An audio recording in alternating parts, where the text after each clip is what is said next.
todos os pensamentos de outros teóricos do feminismo e tentar se localizar no meio daquilo ou buscar uma nova localização, né? Porque se não se encontrava naquelas teorias, então teve que se criar teorias novas.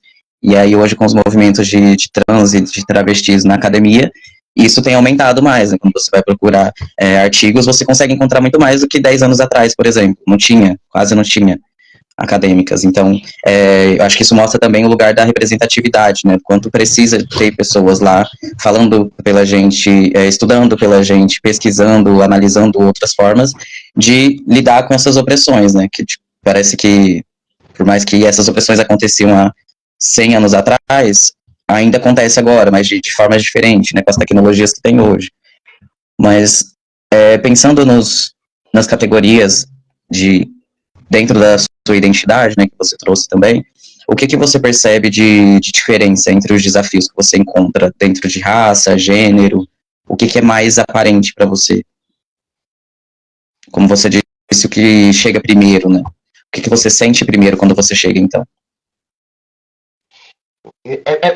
É muito difícil pensar isso, né? O que chega primeiro, porque o que chega primeiro não é sobre como eu estou ou como eu estou me pondo no espaço. É mais sobre o outro, né? Como o outro acolhe esse corpo que está chegando no espaço, né? E aí isso eu não consigo quantificar o que é mais afetado, o que é mais apunhalado, né? Se é a minha negritude, se é a minha transição, se é o meu cabelo que às vezes eu uso X ou Y, se é a forma como eu falo, se é o tom que eu falo. Eu acho que depende muito do espaço que eu tô adentrando e as pessoas que estão recebendo o meu corpo nesse espaço, né? E aí, pensando sobre o que eu sinto primeiro, eu não consigo quantificar no momento. Muitas vezes, fui sim a primeira pessoa que estava o primeiro corpo preto trans que estava entrando em vários espaços, né? Como eu disse, eu trabalho com arte, teatro. Então, muitas vezes eu vou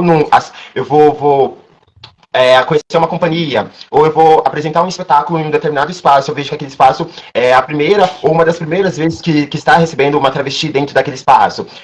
Estou participando de um debate. Vejo que eu sou a primeira travesti preta que está participando desse debate, com aquelas pessoas que vivenciam a temática. Então, depende muito do espaço, né? Porque eu acho que não é só o espaço visto como cis-normativo que tem esse olhar, né, do que chega primeiro, o que eu abominarei primeiro, né? Eu acho que tem vários espaços, inclusive que eu adentro no meu dia a dia, que é dentro desse espaço artístico, que eu vejo quantas pessoas pretas tem ali, quantas pessoas trans tem ali, quantas pessoas de classe média baixa tem ali, quantas pessoas de periferia tem ali, e são pouquíssimas, né? Ou às vezes nenhuma, às vezes só eu. Então, eu acho que eu não consigo quantificar o que chega primeiro para as pessoas, mas eu consigo ter uma ideia que a minha feminilidade com os meus fenótipos, né, como você disse, é uma coisa que chega.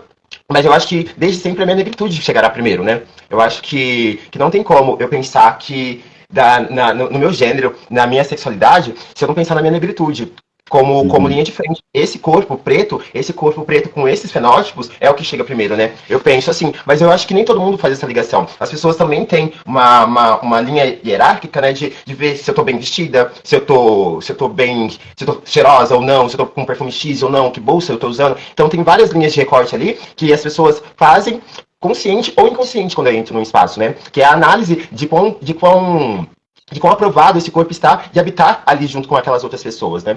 E aí, pensando na arte enquanto ferramenta, né, de mudança, eu converso muito, né, nos espaços que eu estou. Muitas vezes esses espaços eles têm essa abertura de trazer, vamos trazer uma travesti preta aqui. E aí não pensam como que a gente vai trazer uma travesti preta aqui, ela vai ser a única, por quanto tempo, por quê? E qual que é a escolha disso? É porque não tem outras travestis pretas que trabalhem com arte? É porque a gente não consegue desenvolver ferramentas para que mais de uma pessoa trans preta consiga chegar até esses espaços de arte, né?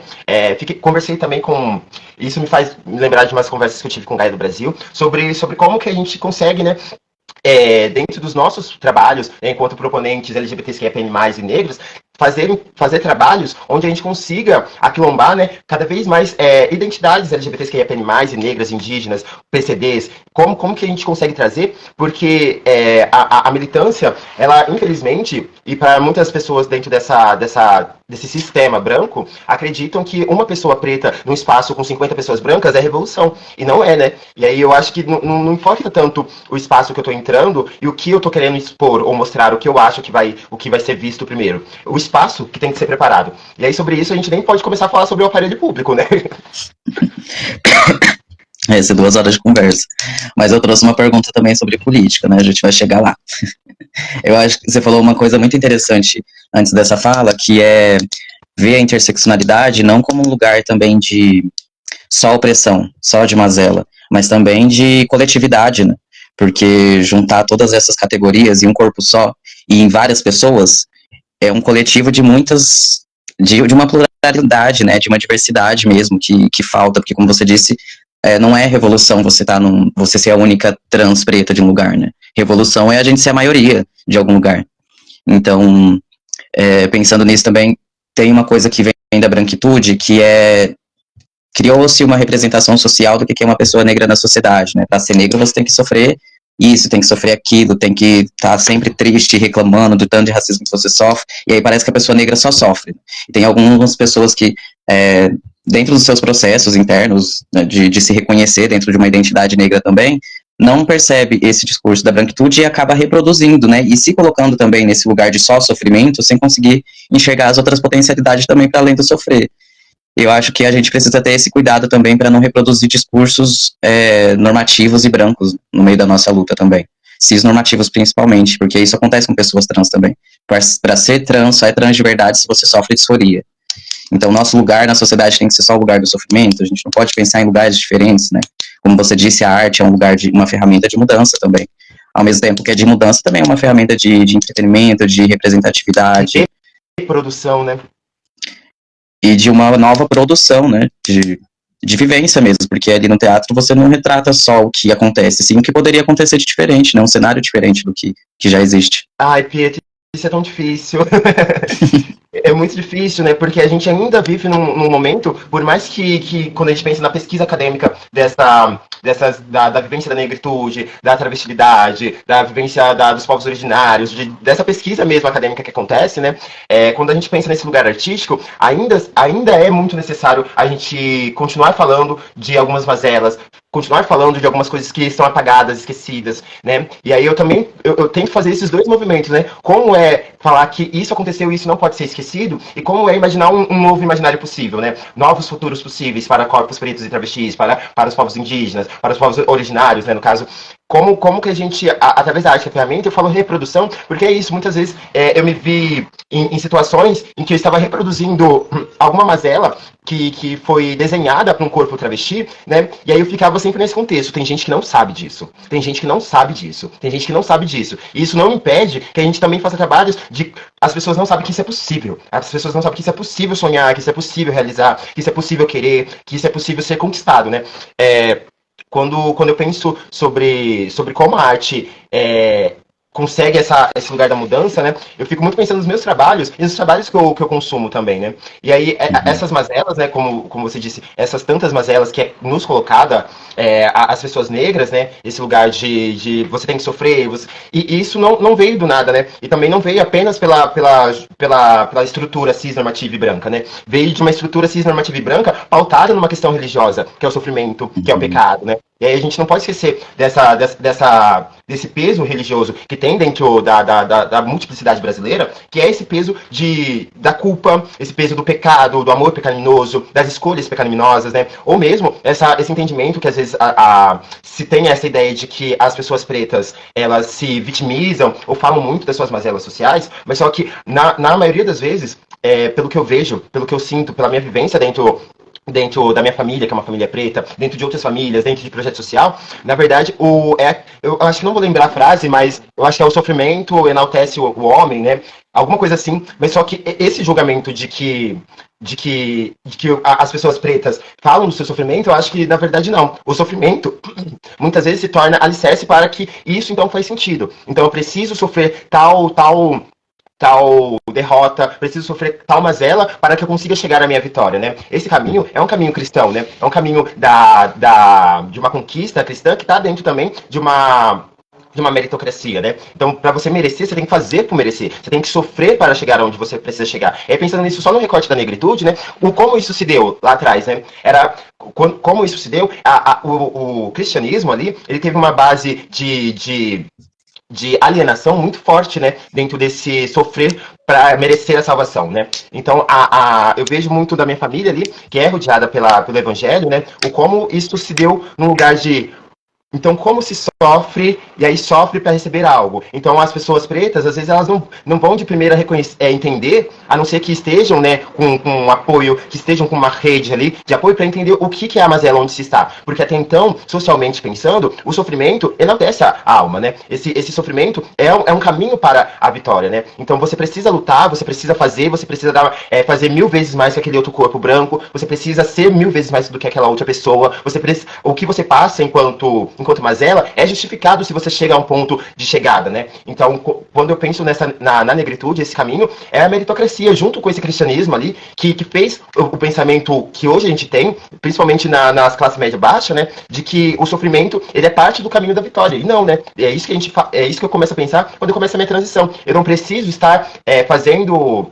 Eu não preciso fazer o PG, eu faço o PG pela sobrevivência. O como eu faço isso ser diferente? O como eu consigo o mínimo de acesso? Se eu não consigo o mínimo de acesso, o que eu faço? Eu vou pra rua, eu vou fazer o PG. E não por uma questão de que isso vai enaltecer a minha alma, mas por uma questão de sobrevivência. Infelizmente, lá 500 anos atrás, não era esse o conceito. Precisa se passar pelo sofrimento para justificar a escravização, para justificar a mazela, para justificar a diferença de classes. Isso tudo aconteceu. Essa resposta da meritocracia, essa resposta do pecado, aconteceu para justificar essas mazelas. E aí, hoje em dia, a gente ainda vive nesse senso, eu falo a gente, mas enquanto sociedade mesmo, a gente ainda vive esse senso de fazer por merecer. E aí, no fazer por merecer, a gente esquece da falta de oportunidade, da falta de espaço. A gente não consegue colocar na mesma conta o fazer por merecer e ver que esse é um mundo que não foi feito pra gente merecer, né? É um mundo feito para que a gente continue fazendo as mesmas coisas, não conseguindo ter acesso para nada e não nos capacitar para pensar sobre nós mesmos, né? Então eu fico sempre faltando esse lugar de...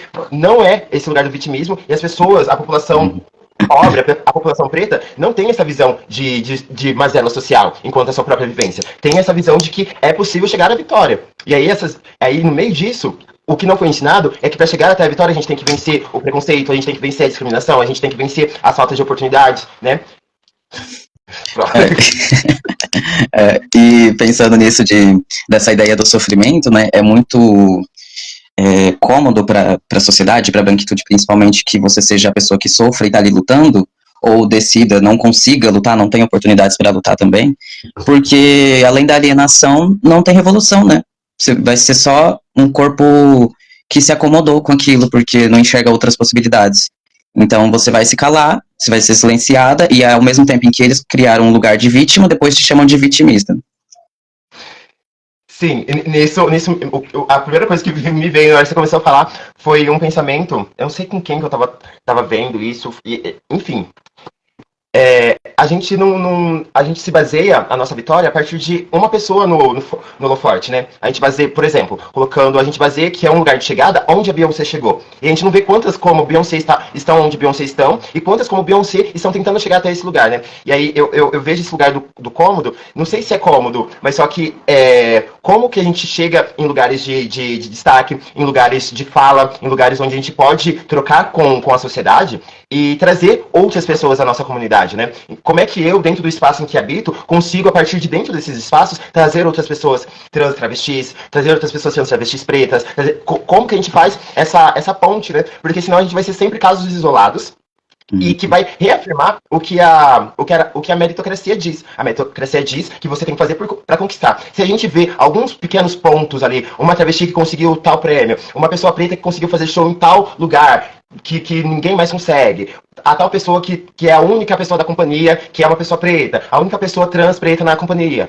E isso traz um lugar de destaque que fortalece a meritocracia. E nós, que chegamos a esse espaço, claro, com cuidado, porque a gente sabe que o quão difícil é chegar nesses espaços, o nosso trabalho é trazer mais de nós. Falar assim, como que a gente pode trazer mais das nossas travestis, mais de pessoas que vivenciam as mazelas que a gente vivencia, né? Como que a gente faz essa rede mesmo, né? Porque senão a meritocracia vai vencer. A meritocracia vai continuar falando que você pode chegar no lugar da Beyoncé, mesmo não te dando uma oportunidade nenhuma para chegar onde a Beyoncé tá.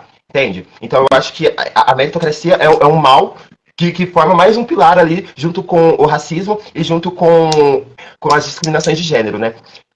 E aí eu penso muito nisso. Como que a gente desvalida essa meritocracia? porque a gente não fez apenas